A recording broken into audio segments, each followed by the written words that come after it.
আরে বাড়ির উপরে দেওয়া যায় এই যে 33,000 ভোল্টের লাইনটা গেছে, এটা যে তারা দিছে, তারা তো এটা চিন্তা করে দেওয়ার দরকার ছিল যে বাড়ি ঘর কেমন অবস্থা হইব, গাছপালা আছে, এটার ওখানে পাল্টাইয়া দিত করে।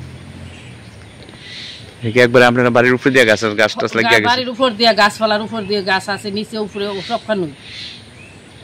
এই যে রাস্তার কিনার দিয়ে পুরাটা ওই আপনার যতক্ষণ পর্যন্ত নদী পর্যন্ত না যাবেন এতক্ষণ পর্যন্ত গাছই পাইবেন, এই পুরা পাড়া এই শিগুড়া এই ওই গ্রামটা পুরাটা তুই পাইবেন আপনি গাছ তারের লোকে দিয়ে বাড়ির উপরে দিয়ে গেছে, বাড়ির উপরে দিয়ে গেছে। এটা যদি তারটা না পাল্টাইয়া দেয় তাহলে তো আর হইতো না, কারেন্ট চালাইলে তো জ্বলে যাবো, দুনিয়াটা জ্বলবো না, তাহলে আপনি কি অবস্থা হইব আপনি চিন্তা করেন একবার।